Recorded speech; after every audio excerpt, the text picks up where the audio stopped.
Kaimbag nga oras ken malemyo amin kakabsat nga buybuya, today ito'y paset time manen iti trabaho ken serbisyo, ito'y kabsat channel over or live via Facebook. Kablawan kay pa iti Women's Month celebration tayo, tayo iti bulan iti Marso, nay pakamo kada tayo amin nga iso iti Women's Month celebration. Itatangal daw, may isa nga importante nga ahensya tintay i-feature kastamet ken interviewin ito may isa nga kabaruan wenno kabarbaro nga regional director. Ket no nang nangegyon iti masaganang ani at saka meron pang sinasabing all for one, always one. At the same time, food secure and resilient Philippines. Anya nga taapo daytoy nga ahensya. Isungahan kun nga bayagenen, inakiyaman mo, daytoy nga ahensya, may sa kadagiti importante, dito'y Region 1, kasama ti probinsya tayo nga Ilocos Sur. Ti probinsya tayo kakabsat, ket 80% agriculturally based. Kaya nasawen, dagiti dagdaga tayo, dagiti livelihood, ken dagiti sektor tayo, at the fisher folks, ken dagiti farmers. Ket 80% of our land area and even our coastal lines kastamet nga dagiti activities, dagiti household nga dada iti rural areas dito ay probinsya tayo ket agrikultura. Isu nga kakabsat as kang kanayon ay gasak tay manen tamok nga very busy dati regional office iti Department of Agriculture. Ket kahit kung ipakamu kada kayo, nga iti guest tayo, kahit napaka-importante, napaka-busy awan sa Bali, ti kabarbaro, nga regional director ni Regional Executive Director or RED, kunada, Nestor D. Domenden. Hintay ito kasarita ni Sir Nestor Domenden, Madam Dama, at the phone patch kanyana, via dato'y telepono kunakon da iso na di regional office di San Fernando La Union ket datayo at datay met dito'y nga live dito'y studio tayo iti Kabsat channel. Itay kabiitan launay iti may kawalo iti Marso in kick-off iti Department of Agriculture daytay activity da wenno programa da para kadagiti babae. Ket mismo nga ni Apo Secretary of the Department of Agriculture, the Secretary William Dar, itinang kick-off day nga celebration ti Women's Month.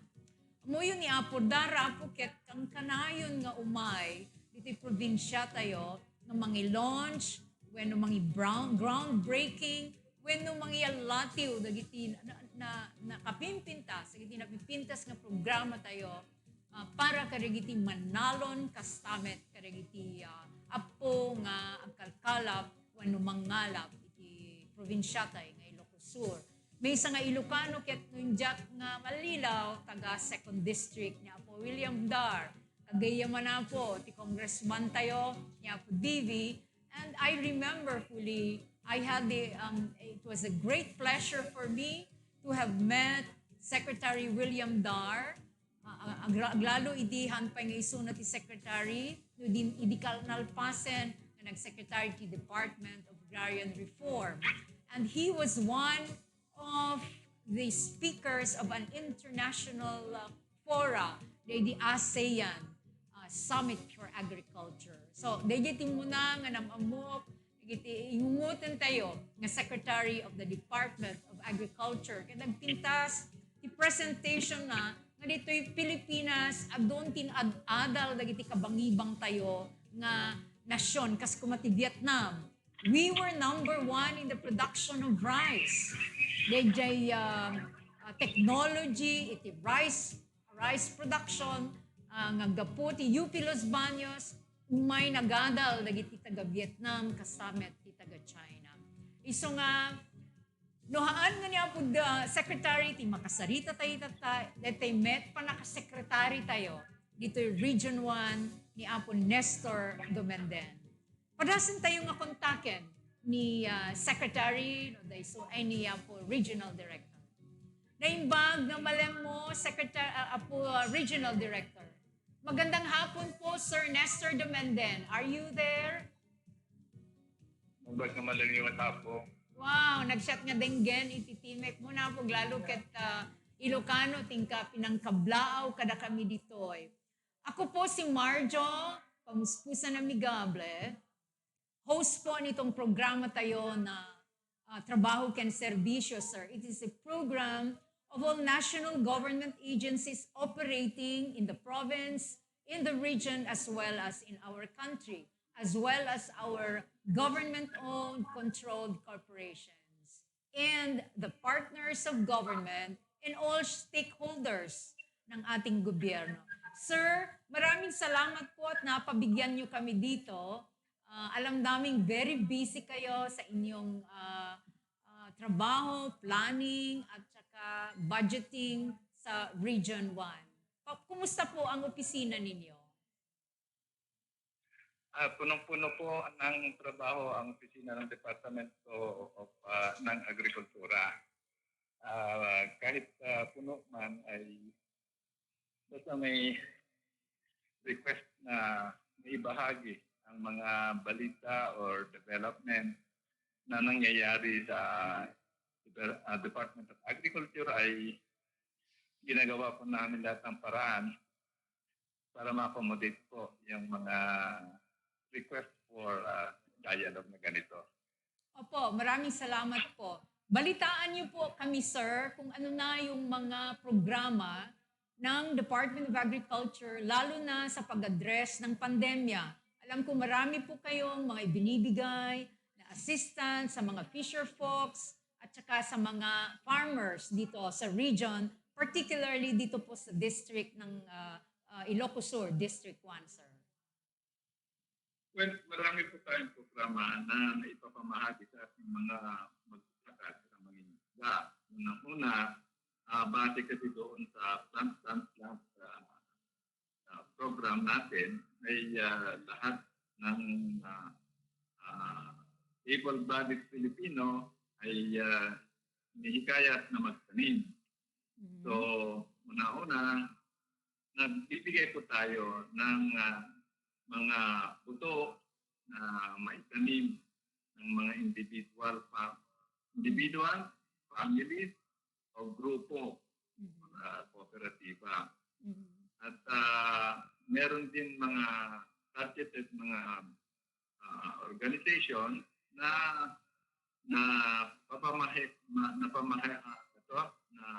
bibigyan din bukod doon sa buto ay mga gamit para mag-gardening at meron din tayong programa sa mga bayan-bayan and cities.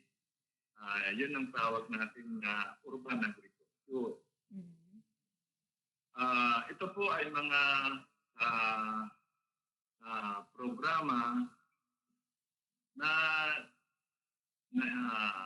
in-extend ng agriculture beyond yung kanyang regular na program in rice, corn, high-value crop, livestock, at organic agriculture. So lahat po ito ay may iba't ibang mga ayuda na naipapamahagi sa ating mga magsasaka at mga isda. Katulad po ng mga makinarya, farm machinery. Mm-hmm.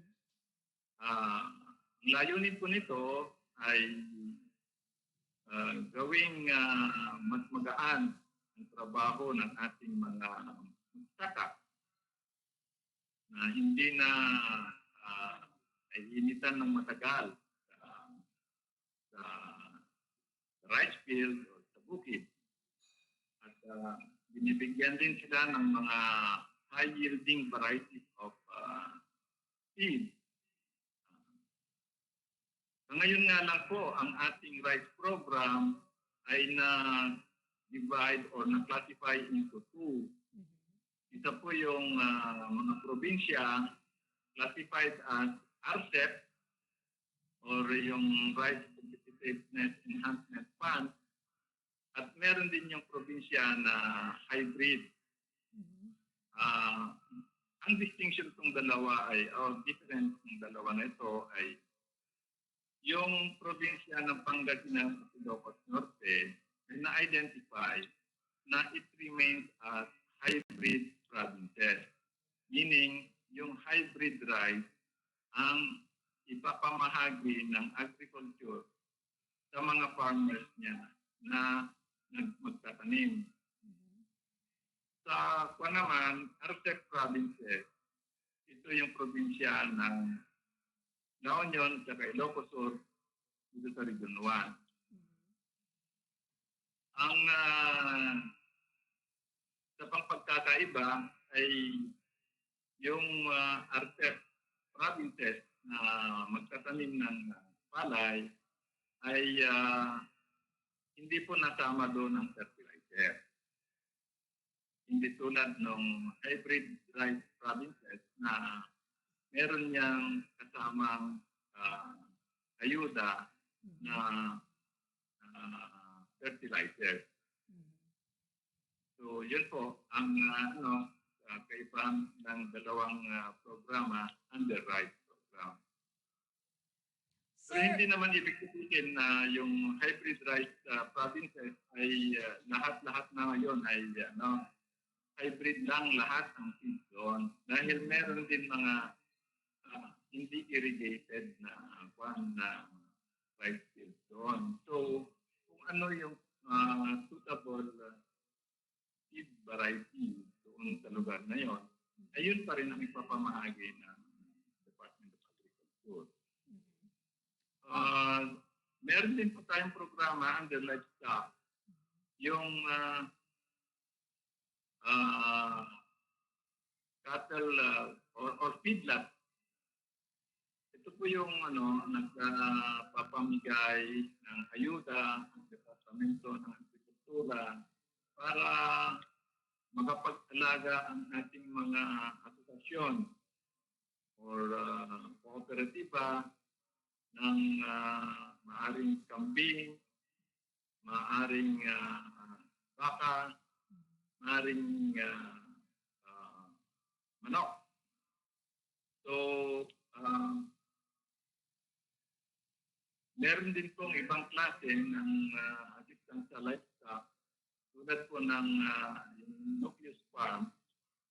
Ito po naman ay magpapaanak ng ibang klase ng hayop para mapadami yung inaalagaan natin mga baka, kambing, o sa ngayon ay merong bago na commodity tayo sa livestock, and that is yung rabbit. Meron din yung duck. Meron din po tayong duck. So, almost anything na kailangan para magiging productive ang ating mga farmers at any individual po ay ine-extend ng Department of Agriculture. So malaki po yung paradigm shift ng department para sa ating mga magsasaka at fisher folks. Narinig ko yung sinabi ninyong nagbibigay din kayo ng ducks and rabbits. This is something new, sir. Kasi traditionally, ang inyo pong pinabibigay ay baka, manok at mga kambing. So, kumusta naman po yung pamigay ninyo dito sa Ilocos Sur regarding sa dispersal ng cattle or kambing or even manok po, lalo na dito sa First District ng Ilocos Sur, sir? Lahat ng ating mga programa na nabanggit ko ay recipient ng probinsya ng Ilocos Sur. Wow. In fact, bukod diyan ay meron din po tayong ayuda na nanggaling sa Bayanihan 2 or Bayanihan or Tuhil at 1A, yung uh, parang augmentation funds ng ating national government against COVID-19. Also passion, the impact of COVID-19 ay meron din po tayo na ipamahagi sa probinsya ng Ilocos Sur sa iba't ibang mga bayan-bayan, no? Ay mga around 140 million pesos worth assistance para sa chichacorn, para sa magnet, Yes. para sa pambili ng mga truck or van for delivery or transport of our agricultural produce to trading center. Meron din po tayong ipapatayo na trading center yan sa Santa Maria, Ilocos Sur. Meron din po tayong another trading center under NSTC yan sa Narbacan. And sa Santo Domingo, meron din po tayong assistance dyan. Kawayan.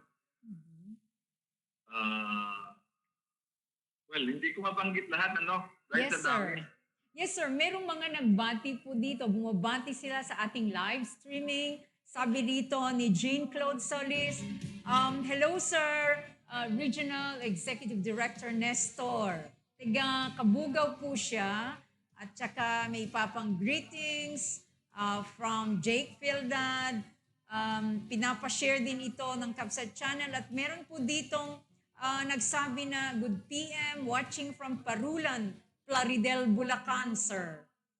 At may tanong po, sir, si Harries Reolicio, sabi niya, paano po maka-avail ng inyong mga programa, sir?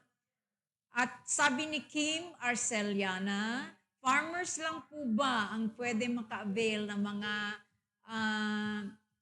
binabibigay ninyong baka, kambing? Okay po. Unang-una, ang ating ang policy ng Department of Agriculture ngayon ay ang maging recipient ng mga ayuda na manggaling sa Department of Agriculture as well as the Bureau of Fisheries and Aquatic Resources ay mga registered farmers and fishers po lamang. Okay. Yun po, yung basic requirement niya. Yes. Pangalawa po ay dahil ini-endorse po natin or pinopromote po natin ang farm consolidation and clustering, ay binibigyan natin ng priority itong mga organisasyon, kooperatiba na magiging recipient ng ating mga ayuda, mga farmers. Iniwasan po natin yung individual, except sa mga kwanlang, yung mga seeds, yung itatanim po natin para sa ganun ay magiging self-sufficient or more than self-sufficient tayo sa mga pinakbet na commodity. Okay, sir. Thank you for that, sir. Sabi rin ni Kim Arceliana, may second question siya dito. Paano po kung ibang organisasyon at gusto naming mag-alaga din ng kambing, sir? Hindi siguro ito miyembro ng kooperatiba, pero organized sila sa kanilang komunidad or barangay. Pwede po silang mag-avail ng mga pinabibigay ninyong mga kambing, sir? Ma'am, pakitondang lang po. Medyo nag-e-echo dito. Nag-e-echo po sa inyo. Sige po, sir. Okay na, sir? Sige, ma'am. Okay. Tanong po. Ulit ko lang yung tanong. Yes, sabi ang tanong po ni Kim Arceliana, paano pa po kung ibang organisasyon at gusto naming mag-alaga din ng kambing? Siguro hindi sila miyembro ng isang kooperatiba sa kanilang komunidad at makaka-avail po ba sila nito? Well, sa pamamagitan po ng isang resolution ng mga Mhm.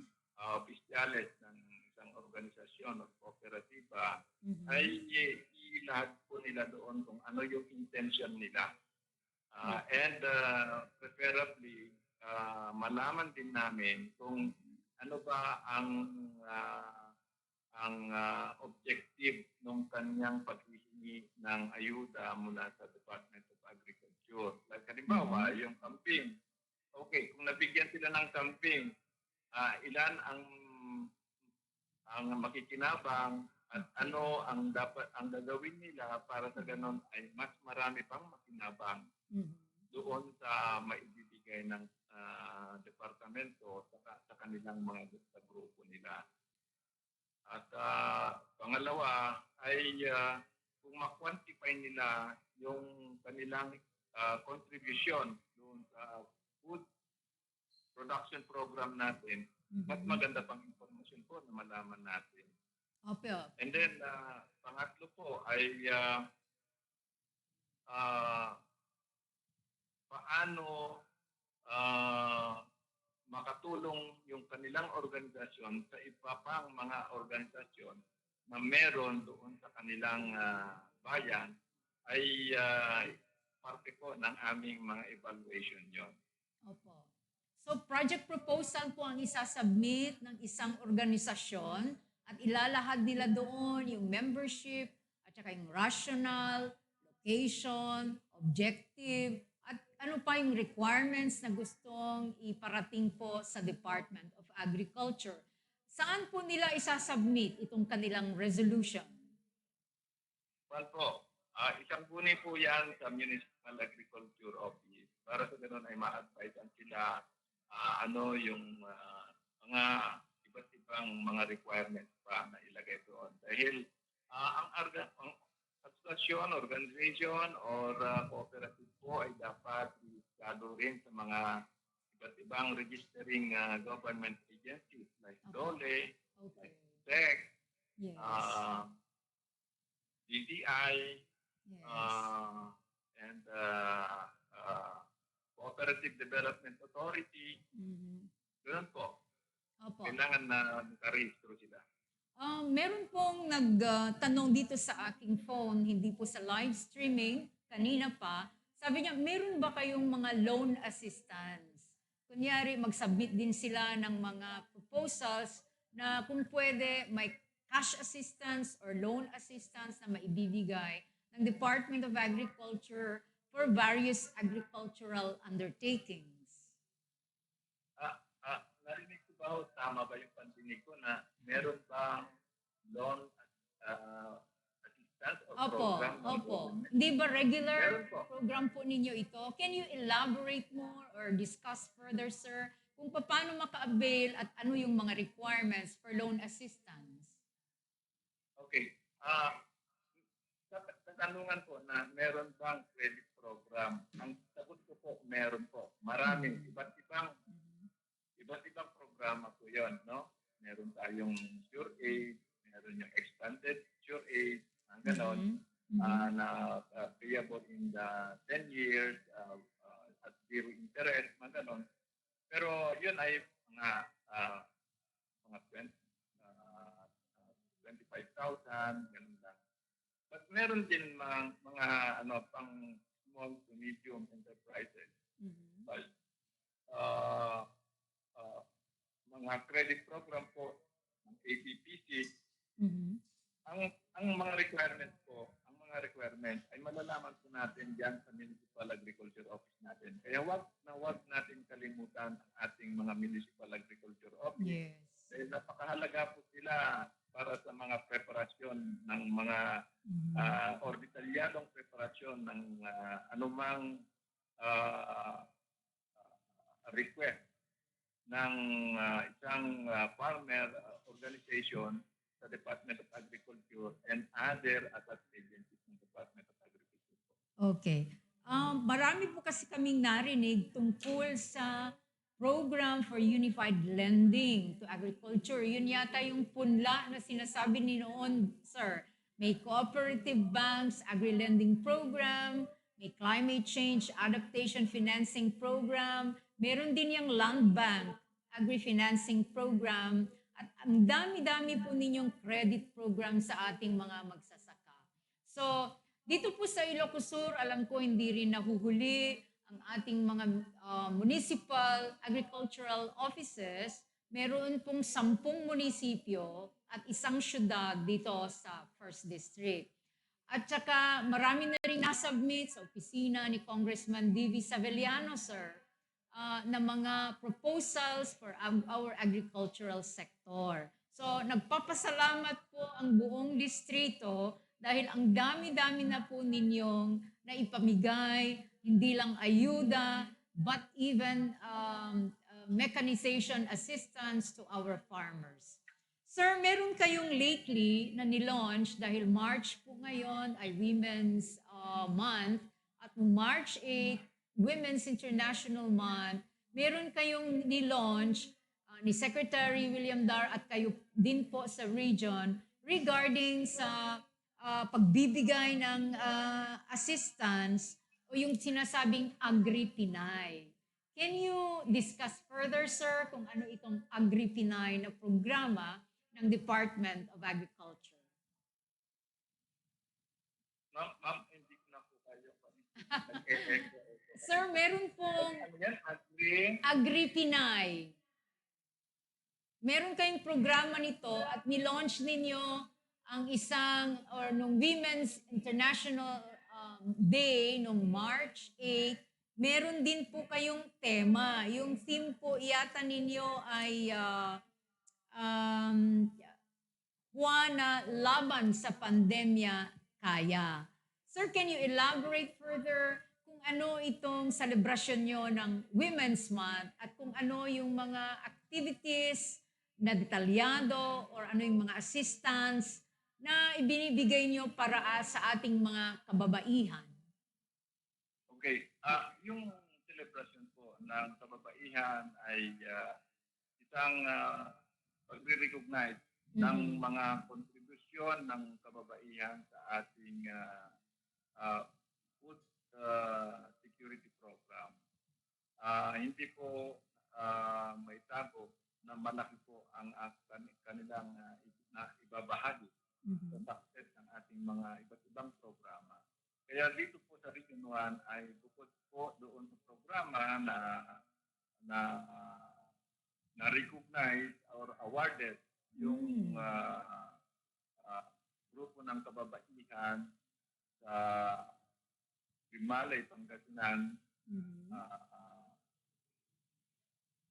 na inilunsad po din po natin ang online kadiwa ng Department of Agriculture. Online po ito, sir. Online kadiwa. Ibig sabihin po ito, merong dinevelop ang Department of Agriculture na application para ang ating mga producers, meaning farmer groups, ay makapag-register doon sa application na yon ng Department of Agriculture. At may i-popularize po yon through online yung existence ng mga iba't ibang producers at naipapakita din po doon kung ano yung mga product nila. At ating mga customer naman or mga consumer ay doon lang sila mag-order, no? Parang online purchase. Opo. Yung mga Shopee, mga ganon. At layunin po doon na dahil dito sa COVID-19, may mga restrictions ng movement, ay may active marketing ng ating mga producers direct sa po doon sa ating mga consumer. So kahit hindi nalalabas, pupuntang palengke pa ang family member na mamalengke, pwede po siyang mamalengke online. Yes. So, pati pala DA, pinopromote niyo po yung, yes sir, pinopromote niyo yung e-commerce. Yes po. And alam po namin namin na karamihan po dito ay mga kababaihan ang Yes. engaged sa mga pagbebenta ng produkto ng kanilang mga farm.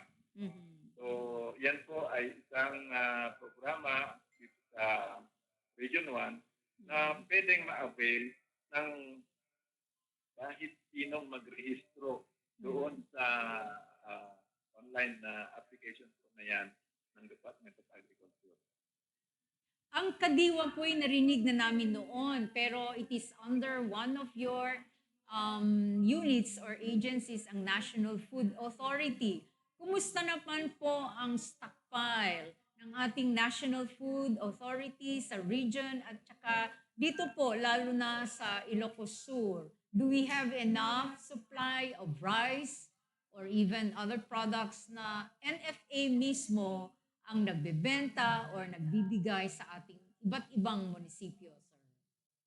So our last data po ay measure po tayo na we have sufficient, meron po tayong sufficient na stock of rice sa ating mga NFA warehouses. Yes. Sir, ano po yung mga challenges ng ating Department of Agriculture, lalo na ang ating Region 1, ngayong pandemya, at saka paano po ninyo na-address itong mga issues na ito, kung meron man? During harvest time po, ang isang challenge po ng ating mga farmers ay kung paano nila madala yung kanilang mga produkto sa warehouses ng National Food Authority. Kaya ang ginawa po ng Department of Agriculture sa nakaraang harvesting season ay ipiniherang po niya lahat ang kanyang available na truck sa NFA para sa ganon ay tumulong para i-transport or haputin yung mga produkto ng farmers na gustong magbenta sa NFA ng kanilang mga palay. So may kasiguraduhan po ang marketing ng ating, lalo na ng ating mga palay. Sir, meron din kayong programa, yung infrastruktura. Ito yung tinatawag natin na farm-to-market roads. Paano po ito ngayon? Anong setup? Ano yung mga areas na nabigyan ninyo, lalo na dito sa probinsya ng Ilocos Sur? Kasi marami na rin akong napanood dito sa Kabsat Channel na inyong naipamigay or na proyekto tungkol sa farm-to-market roads. Tell us more how important farm-to-market roads to our farmers, to our fisher folk, and paano po yung inyong koordinasyon sa iba't ibang munisipyo or municipal government units, provincial government units, as well as if you have a coordination with the Department of Public Works and Highways, sir. Sa farm-to-market road po, patungkol sa farm-to-market road, ang farm-to-market road po ay funded by Department of Agriculture. Okay. Meron din po siyang meron din pong ibang source of funds ng farm-to-market road at na nanggagaling sa PRDP or yung Philippine Rural Development Project. Halimbawa po ng project na yan ay yung ongoing MR project yan sa Kabugao, Ilocos Sur. Meron din kaming na inaugurate na FMR funded under PRDP dyan sa Sinait, Ilocos Sur. Meron din pong soon to be started na PRDP project yan sa Santa Maria, Ilocos Sur. At yung mga SMR project po na coming from regular funds and yung mga stimulus funds ay binabalidate lang po yan ng Department of Agriculture. Ibig sabihin, tinitingnan lang kung feasible yung mga proposed SMR project at kapag feasible po ay ini-endorse namin or the regional office ay in-endorse niya sa uh, central office for funding. Okay. Yung pundo po ng FMR nanggagaling sa Philippine government ay idediretso po yan sa DPWA, so the Department of Highways and Public Works and Highways. Okay. So, sila po ang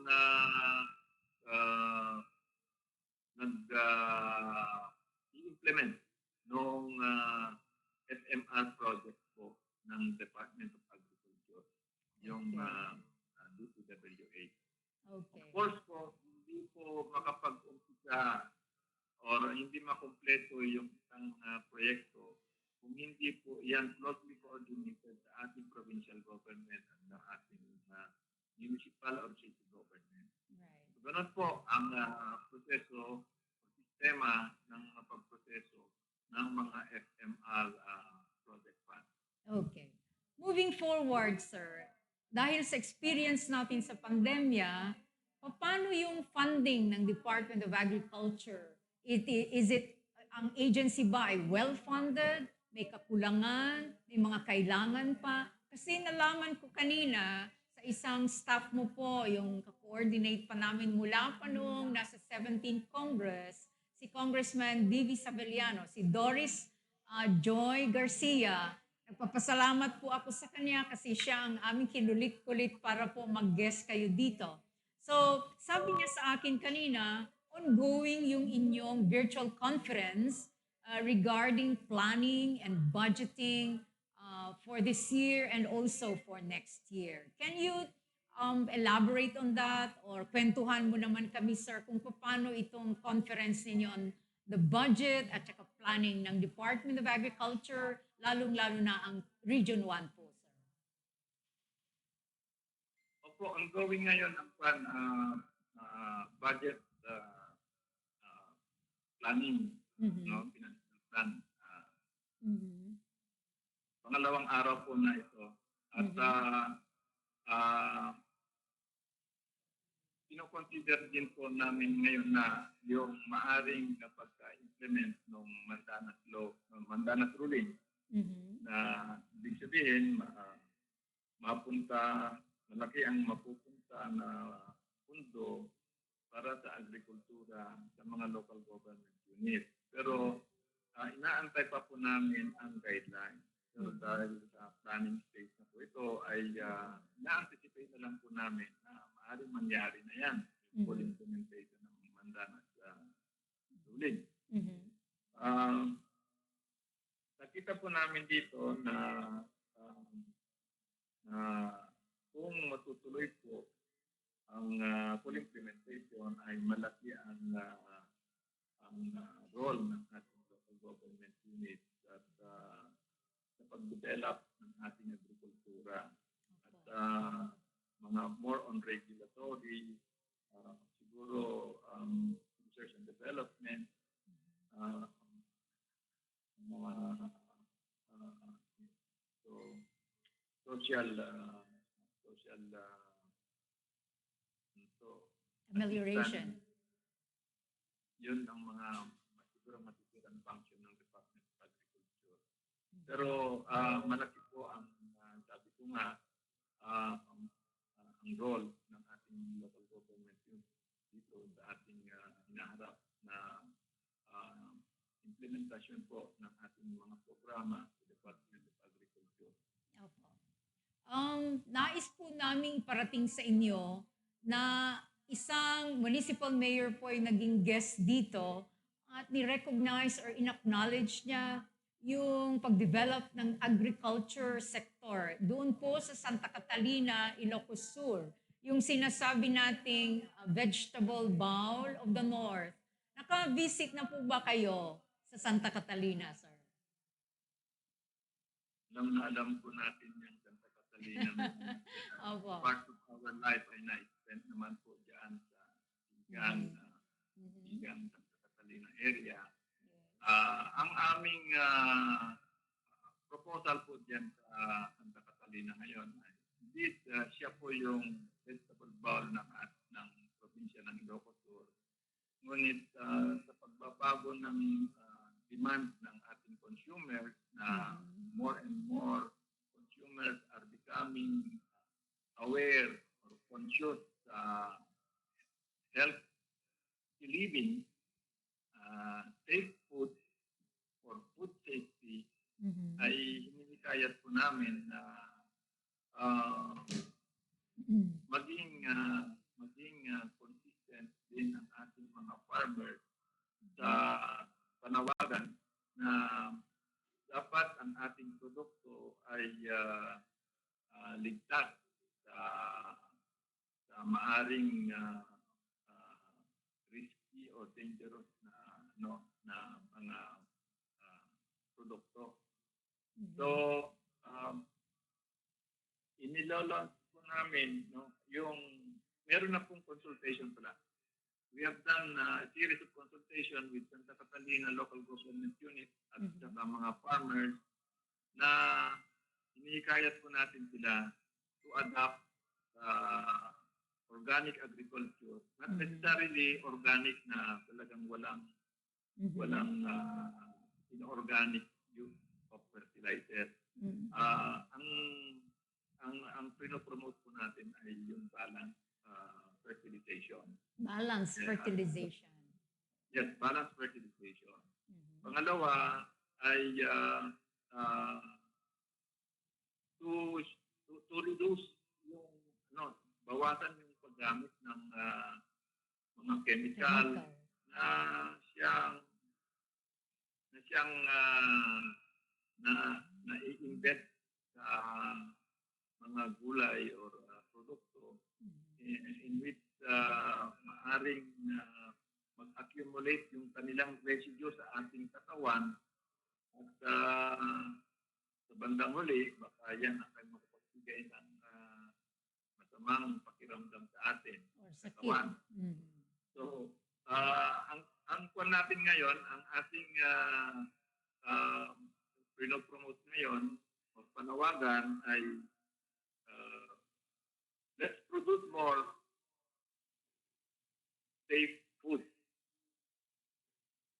Dahil yun ang ating yun ang priority ng ating mga consumers ngayon. Dapat ang kanilang kakainin ay hindi nakakalason. Opo.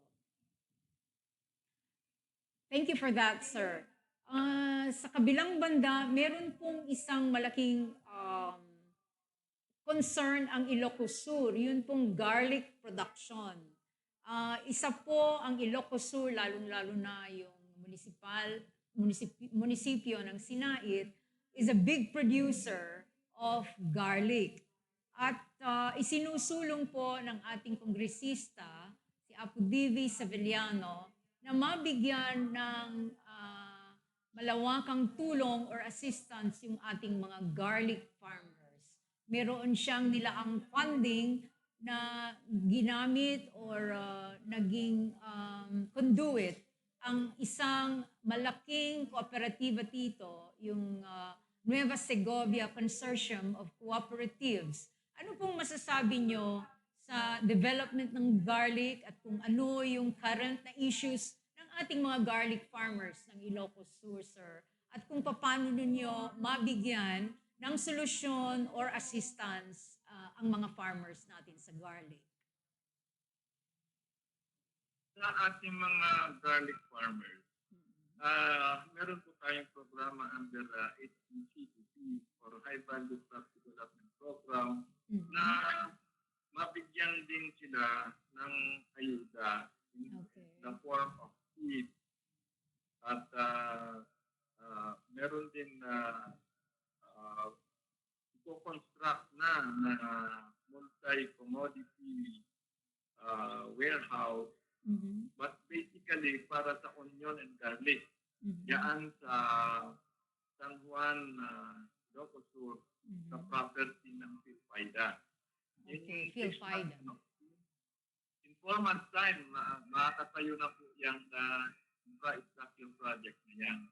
At pakikinabang po ang ating mga onion and garlic farmers sa project ng Department of Agriculture na yan. Gusto rin po natin hikayatin ng ating na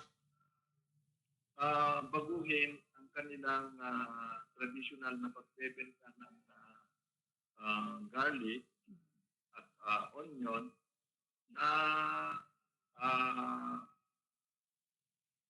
hindi na yung katulad nung um, ah, tinatalian lang yung kanyang produkto ng pagtawag niya. Ah,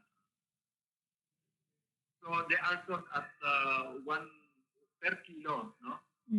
Per kilo basis. Ang ang proposal po ng aming market development section ay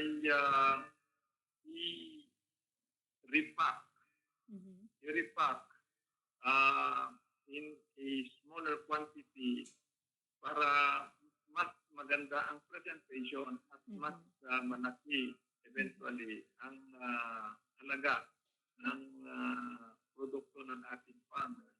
And we hope na yung paglaki ng halaga ng kanilang produkto ay mapupunta sa kanila. Okay.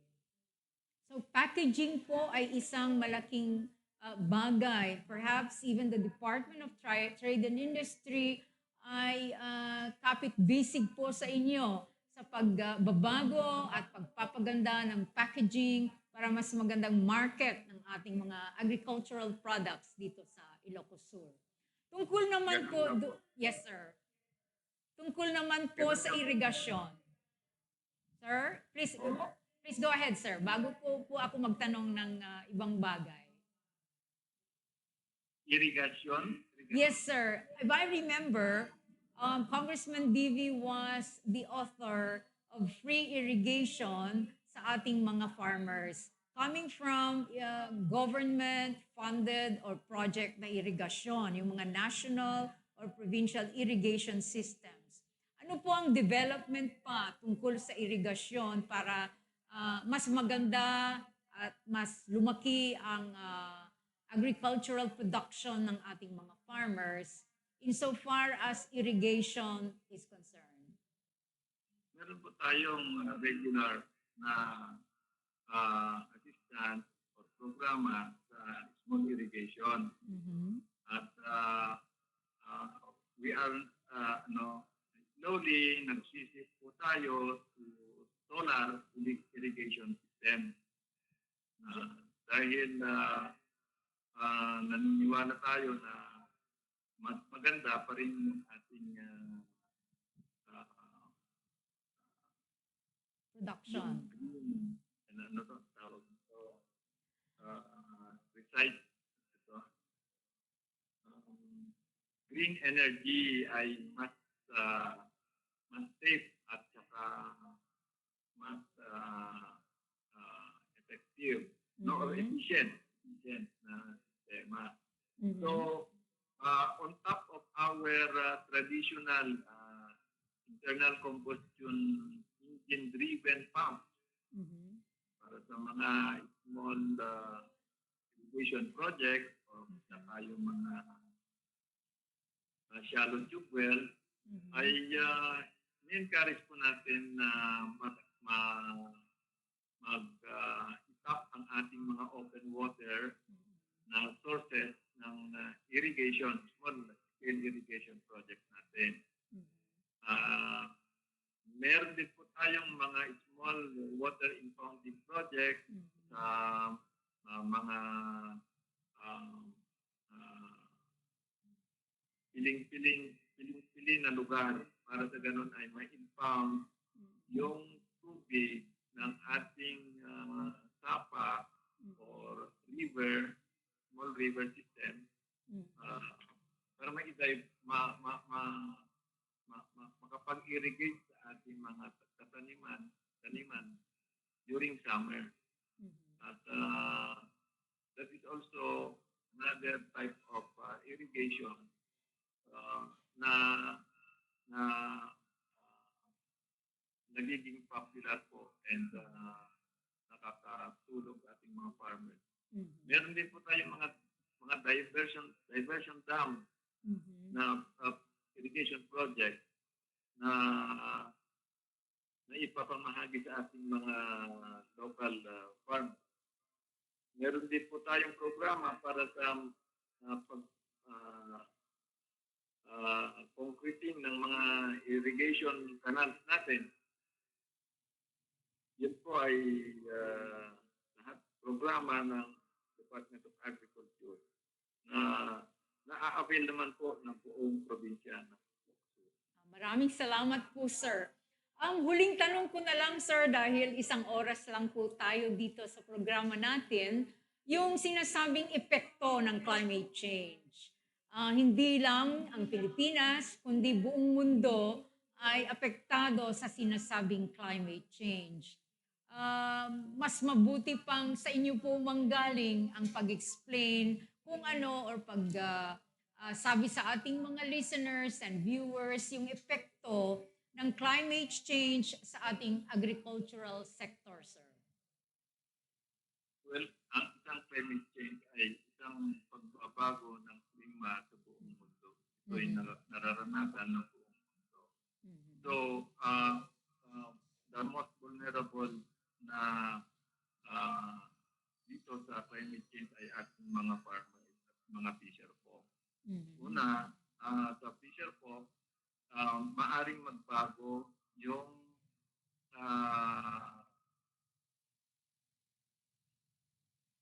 daanan ng isda, yung mga migrating fishes. Okay. Maaring magbago yon. Pangalawa, maaring magbago ang lugar na kanilang pinagkakainan.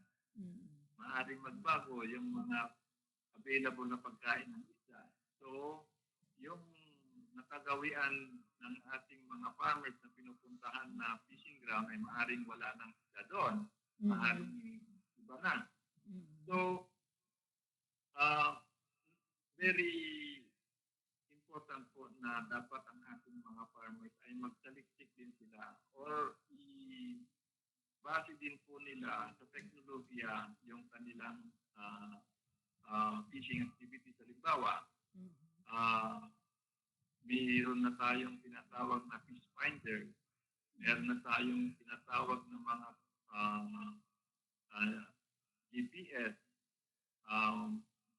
meron din po tayong very effective na weather forecasting system.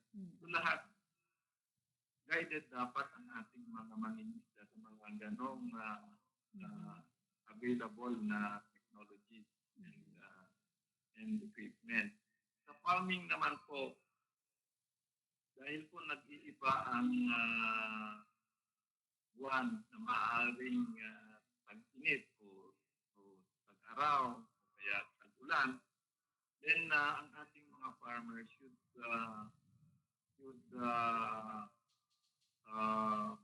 work closely with our weather forecasters and climate change officers. Para sa ganon ay ma-forecast din po nila ang prevailing weather sa kanilang lugar. Tulungan po nila ang kanilang sarili sa pamamagitan ng pagmatsyag sa mga changes sa iba't ibang lugar. Katulad po ng Department of Agriculture ay regular po na kanyang ipinapamahagi ang kanyang forecast, no? May agri-forecast bulletin po ang Department of Agriculture. Kaya ang ating farmers dapat ay magbase ng kanyang calendar of activities doon sa mga forecast na hindi doon sa dating nakagawian na kung magtanim ng palay ay June na lang, hindi na papalitan yon. Ngayon, may mga buwan tayo ng June na wala pang ulanan po. So, yun po ang ating panawagan sa kanila. We have to work together. Wala pong eksperto sa nangyayaring na pagbabago ng ating klima. Masasabi ko lang ay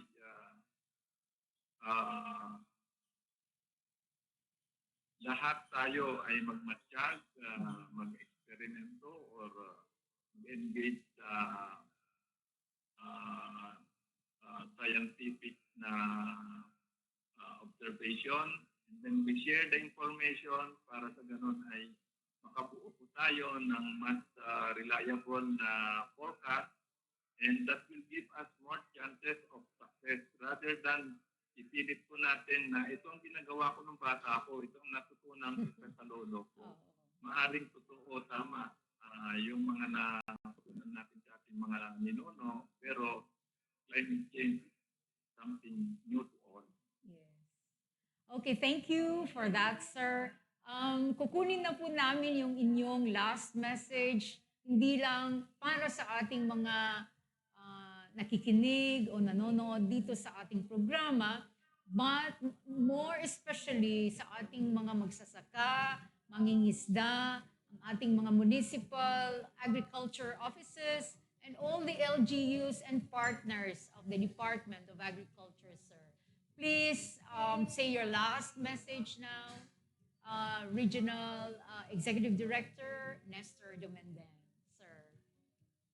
Una po, gusto ko pong congratulate ang probinsya ng Ilocos Sur.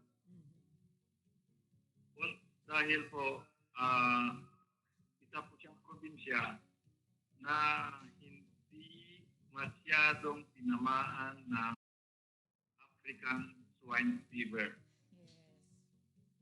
Siya po ay very effective ang kanyang inadapt na sistema para sa ganon yung nakapasok na virus ng ASF sa southern municipalities ng probinsya ay hindi na pumalat pa lalo sa northern, central and northern Ilocos Sur. Malaking bagay po yan. Ibig sabihin po, ang ating provincial government, local, municipal, and city government did a very good job in stamping out that virus to spread. Pangalawa po,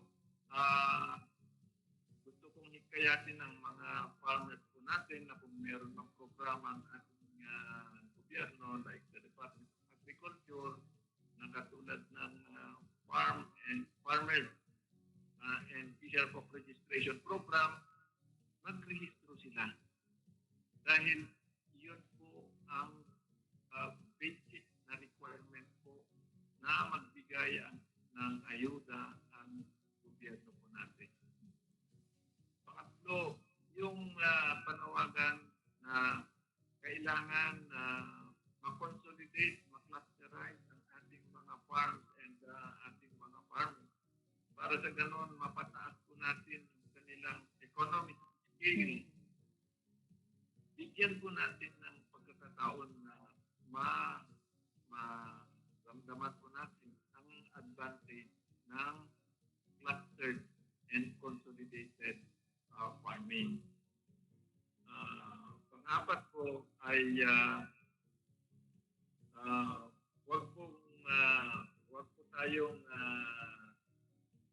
wag natin ituloy yung kuminsan na mamayanin yung mga pilosopo na idea patungkol sa farming dahil lahat po ng ating mga ginagamit ngayon ay product of science. And therefore, if these are product of science, it is only science that can solve that.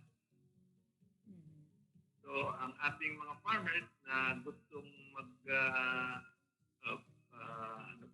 magiging progresibo, gustong gawin ni secretary na progressive farmer, ay isang farmer na naniniwala sa science at ina-apply niya ang science sa kanyang pagtatanim. Yun lang po. At panghuli po, kung meron man kayong nararanasan na pagbagsak ng presyo o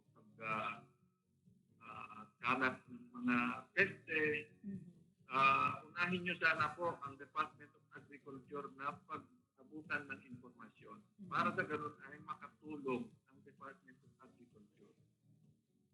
Kapag dinelay po natin yung informasyon na yan, ay madedelay din po ang solusyon na darating sa atin. Maraming Okay. salamat po. Maraming salamat po. Napakahusay po ng inyong mensahe, napakagaling.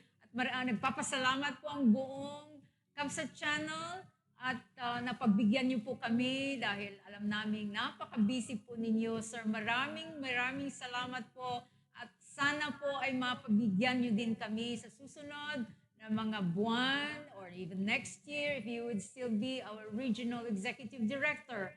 Thank you again, sir, and please extend our regards to all your staff and officials at the regional office. Saludo po kami sa inyong lahat dyan. Yaman kami po. Agyaman kami, sir. Intay nangigan, kakabsati, nakalalaing. Very technically and informative, knowledgeable. Kunakit di nga Regional Director Kabarbari Day, Kabarbaro nga Regional Director, iti Department of Agriculture. Sakbay nga pakada tinumutibiyang, kaya't kuman nga basahin nagiti daduma nga nag-shout out ditoy, Minda Rebulio Merabil, thank you for all the hearts that you have given us. Si Hershey Santa Ana Trong, shout out Ma'am Marjo, Astina Lopez, greetings to you all po. Good evening to you all and also to Jean Claude. Thank you for your very nice observation na kung paano ako ngayong araw na ito dito sa ating programa. Apo, agyaman kami kada kay manen itingkay panagbuya ken panangdanggay tinumutibiyang tiray nga paset manen iti episode ti paset tay nga programa tay nga trabaho ken serbisyo. Sapay kuma tayo iti sumarsarunungal daw, adantuman dagiti bisita tayon, ket agsaludsud kayo, kada kami, ken dagiti bisita tayo, no anyaman dagiti pakasenaknan yo. Tatangal daw agrikultura, idi na minsan Women's Month, and to no, sumarsarunumanen, adantuman local government unit, ngayon tay sa ngaili ditoy, ket sapay kumatanda kay tulad ta, nga makian andingay, shout out, ag saludsod, ito yung namutibiyang, ken nagiti bisita yo. And nagdaras iti oras, ket nalpas manen, dayto yung paset. So nga handlang agyaman, no di ket kablaawan kayo, please stay healthy, and stay happy. Thank you very much, na imbag nga rabi tay amin. I love you all. Bye.